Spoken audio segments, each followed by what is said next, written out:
नमस्कार दोस्तों, मेरा नाम है अनुपम मिश्रा और आप सभी लोगों का द टाइम फ्रेम में एक बार फिर से बहुत बहुत स्वागत है। दोस्तों, इस समय मेरे सामने ओपन है निफ्टी का डेली चार्ट। इस डेली चार्ट को दोस्तों अगर हम देखेंगे तो कल हमें एक बहुत ही अच्छी सेलिंग देखने को मिली थी मार्केट कल। ठीक है, आज मार्केट ने क्या कोशिश किया इसको काफ़ी हद तक रिकवर करने की। दोस्तों, इसमें देखने वाली चीज़ ये है कि ये जो कैंडल है ना हमारा कल वाला, जो ये रिकवर करने की कोशिश की है, भले वो नीचे तक आए थे, नीचे से फिर ऊपर तक गए थे, वो सारी बातें ठीक हैं, लेकिन अगर हम देखें तो तकरीबन हम इस कैंडल के आधे हिस्से तक भी ये पहुंच नहीं पाए। ठीक है,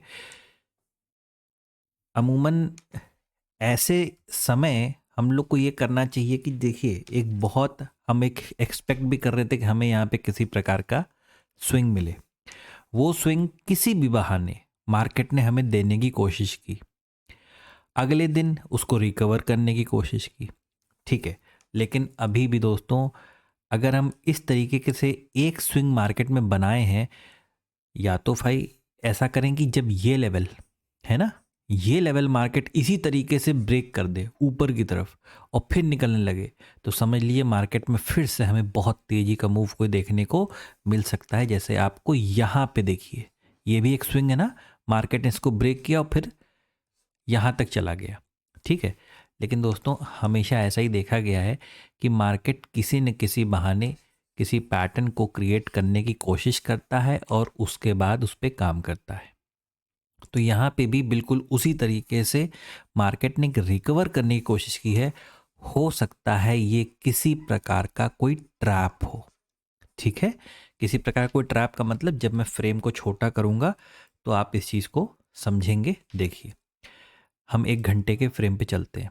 इस 1 घंटे के फ्रेम पे अगर हम ध्यान से देखें तो हमें सिर्फ यहाँ पे एक इस प्रकार का हाफ पैटर्न नज़र आ रहा है।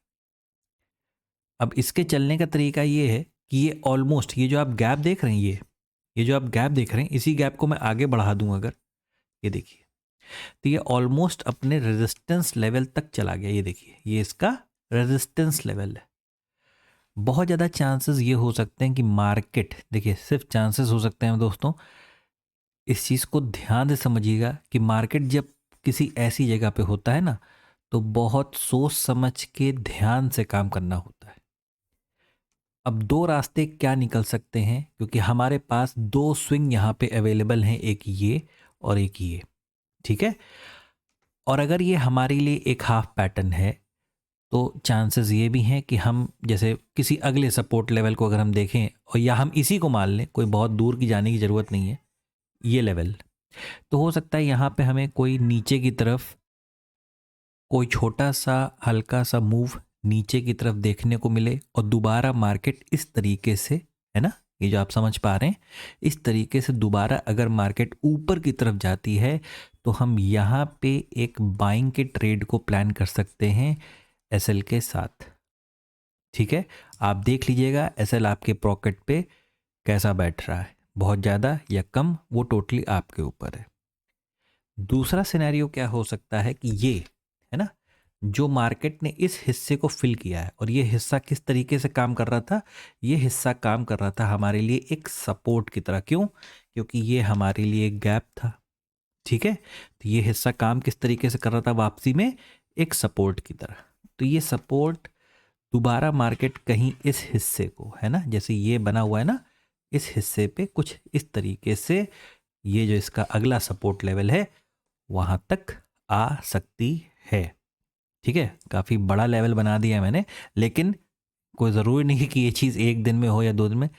ये सिर्फ देखिए, सबसे बड़ी चीज़ क्या होती है ना मार्केट में, हमें डायरेक्शन पता होना चाहिए। अब जिन जिन लोगों को जिस भी तरीके से ये डायरेक्शन आज का पता रहा होगा और उन्होंने अप साइड का मूव या कॉल साइड का ट्रेड पकड़ने की कोशिश की होगी या पकड़ी होगी, तो जाहिर सी बात है ना कि वो प्रॉफिट में होंगे।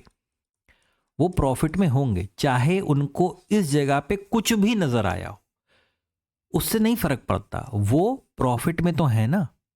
तो उसी तरीके से अगर और जाहिर सी बात है कि हम लोग को ये पता होना चाहिए कि मार्केट किस तरीके से चलता है। तो मार्केट जिस भी तरीके से चलता है या जिस भी तरीके से हम मार्केट को स्टडी कर रहे हैं, सीख रहे हैं, प्रैक्टिस कर रहे हैं, अगर उसी तरीके से मार्केट भी चल रहा है, मैं कहता हूं ना कि आपका एनालिसिस अगर मार्केट से मैच कर रहा है तो आपका ट्रेड बन सकता है, वरना आप मार्केट को छोड़ दीजिए उस पर्टिकुलर समय या उस पर्टिकुलर दिन के लिए। ठीक है ना। जबरदस्ती के ट्रेड को प्लान करने की जरूरत बिल्कुल भी नहीं है। मैं एक बार दोबारा चार्ट को थोड़ा छोटा करता हूं, आप फिर से इस चीज को समझ, और एक काम और साथ में कर लिया जाए, यहां पे ना कुछ लेवल्स बना दिए जाए। ये देखिए, ठीक है। एक तो ये हो गया आपका लेवल। अगला लेवल अगर हम यहाँ रेजिस्टेंस का बनाने की देखें तो तकरीबन हमें कहाँ मिल रहा है, ये मिल रहा है। ठीक है।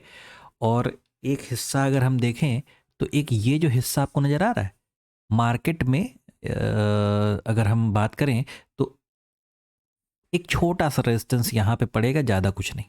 ठीक है ना। मतलब यहाँ पे आपको लग रहा होगा कि मार्केट एक बार में उतरा है या चढ़ा है। ठीक है। और यहाँ पे देखिए एक बार में उतर गया। ठीक है।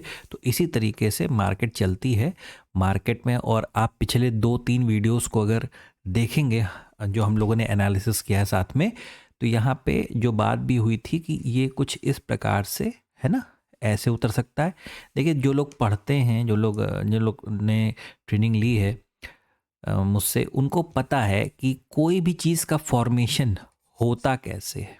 ठीक है ना। किसी भी चीज़ का फॉर्मेशन होता कैसे है। आपको अगर एक इन्वर्स हेड एंड शोल्डर में ये हिस्सा नजर आ रहा है ना, तो अगर मार्केट ने एक नॉर्मल हेड एंड शोल्डर में ये हिस्सा बना के दिया है तो कुछ गलत नहीं किया है। ठीक है ना। हाँ, गलत यहाँ पे पता क्या हो जाएगा, गलत यहाँ पे ये हो जाएगा कि मार्केट एक तरफा चलता चला जाए और हम बाइंग की तरफ ही ट्रेड में बैठते रहें, या हम कोशिश करें उसको पकड़ने की। दोस्तों मैंने फिर से एक चीज़ बता दूं कि यहाँ पे जिन जिन लोगों ने बाइंग के ट्रेड लिए वो गलत नहीं है, वो बिल्कुल ठीक है।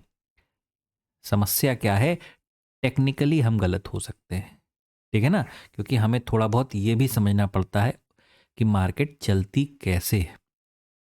किसी एक दिन मार्केट ने इस तरीके से चल दिया और बाकी दिन मार्केट दूसरे तरीके से चल रही है, तो जाहिर सी बात है ना कि इस वाले दिन हम सही तो हैं लेकिन बाकी दिन हम गलत हो जाएंगे।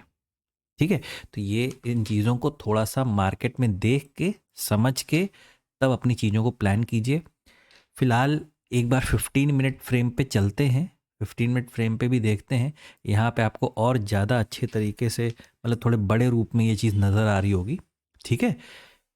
लेकिन वही चीज़ है कि अगर मार्केट यहाँ पे किसी भी प्रकार से दोस्तों इस लेवल पे उतरती और वापस यहाँ से चलना चालू करती है, तो ये हमारे लिए एक ट्रेड बनेगा जिसका एसएल बहुत छोटा बनेगा। ठीक है।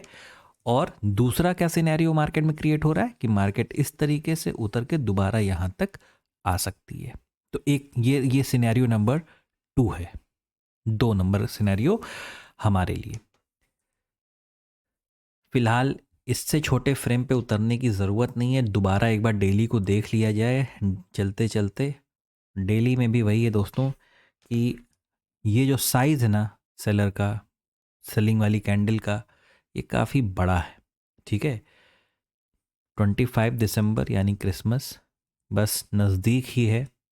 एफआईज बड़े हॉलीडे पे जा सकते हैं, दोबारा सेलिंग क्रिएट कर सकते हैं। ये जो आज हमें ग्रीन कलर का कैंडल मिला है वो किसी प्रकार का ट्रैप हो सकता है। तो मेरी बस एक ही रिक्वेस्ट रहेगी आप लोगों से, मार्केट के जो नियम है, जो डिसिप्लिन है, उनको फॉलो करिएगा।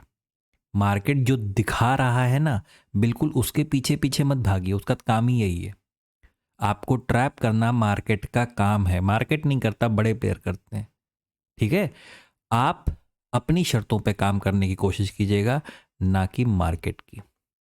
दोस्तों बस इतना ही था बताने के लिए। आशा करता हूँ आपको एनालिसिस अच्छा लगा होगा, पसंद भी आया होगा। दोस्तों आपको मेरा एनालिसिस अच्छा लगे तो please like, subscribe and share my channel.